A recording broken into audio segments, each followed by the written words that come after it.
যখন 1 জুলাই গতকালকে শাহবাগে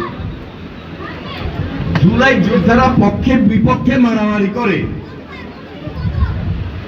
আমরা খুব ব্যথিত। জুলাই যোদ্ধা কি শুধু শাহবাগেই ছিল?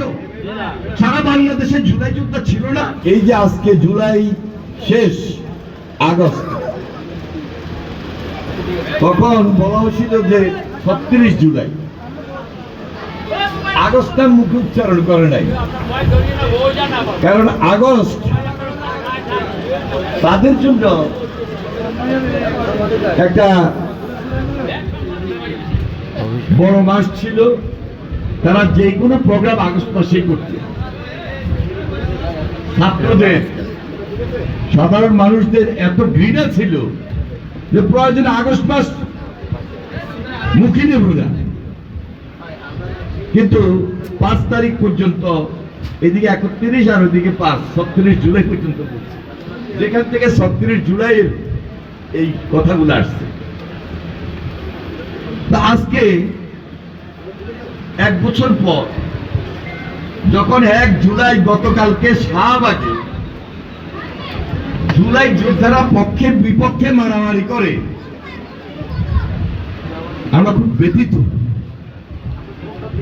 আমরা আশাহত, দুর্ভাগ্য এই জাতি। এটা আমাদের জন্য কষ্টের, আনন্দতে তো নয়, এটা কষ্টের। জুলাই যোদ্ধা, নামে জুলাই যোদ্ধা, প্রকৃত পক্ষে গতকালকে শাহবাগে যেটা হয়েছে, আমি কি জুলাই যোদ্ধা?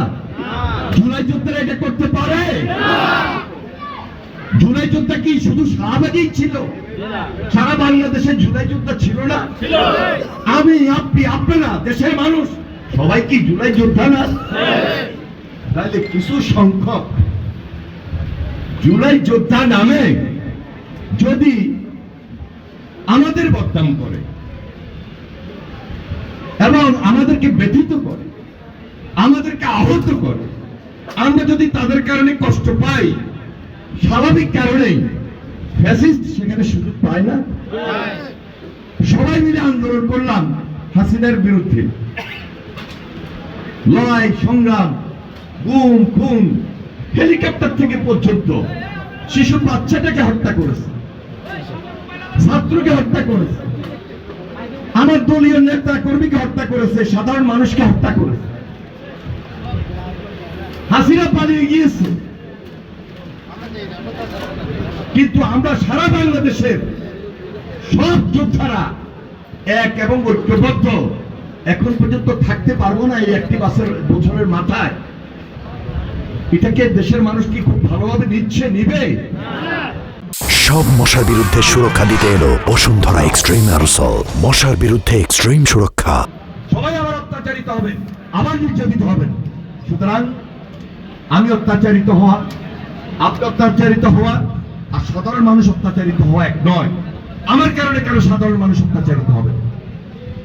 আমার কারণে কেন সাধারণ জনগণ নির্যাতিত হবে? এই জন্য সকল রাজনৈতিক দলের প্রতি, রাজনৈতিক নেতৃত্বের প্রতি উদার আহ্বান, আসুন ঐক্যবদ্ধভাবে গণতন্ত্রের ভিতকে শক্তিশালী করি, নির্বাচন প্রক্রিয়াটাকে ত্বরান্বিত করি, সংস্কার চলমান প্রক্রিয়া আর প্রশাসনের প্রতি নিরপেক্ষ এবং স্বাধীন বিচার ব্যবস্থার প্রতি আমাদের আহ্বান। খুব দৃশ্যমান, দ্রুত হাসিনার বিচার এখনো হয় নাই। যেখানে ভয়েস অফ আমেরিকা, যেখানে আল জাজিরা, যেখানে বিবিসি, তারা হাসিনার বক্তব্যটাকে একটা ভিডিও লিঙ্কের মধ্য দিয়ে প্রকাশ করেছে। আপনারা খেয়াল করেছেন, হাসিনার নির্দেশ দিয়েছে, যে নির্দেশের কারণে গুম হয়েছিল, যে নির্দেশের কারণে খুন হয়েছিল, যে নির্দেশের কারণে হেলিকপ্টার থেকে গুলিবর্ষণ করা হয়েছিল, যে নির্দেশের কারণে এদেশের হাজার হাজার লক্ষ লক্ষ মানুষ নির্যাতিত হয়ে সেদিন রক্তাক্ত হয়েছিল। আজকে হাসিনাকে ক্ষমা করবেন কোন সুযোগ আছে? কোন সুযোগ নাই। যদি দ্রুততম সময়ের মধ্যে এই অন্তর্বর্তীকালীন সরকার এই বিচারের ব্যবস্থা না করতে পারে, আমি আপনাদেরকে অভয় দিতে চাই, আগামী দিনে এই দেশে জনগণের সরকার প্রতিষ্ঠিত হবে। আমরা আশা করতে পারি আগামী দিনে জনগণের সরকারের নেতৃত্ব দিবে বাংলাদেশ জাতীয়তাবাদী দল এবং হাসিনার বিচারকে আমরা নিশ্চিত করবো তারেক রহমান দেশনেত্রী বেগম খালেদা জিয়ার নেতৃত্বে ইনশাআল্লাহ।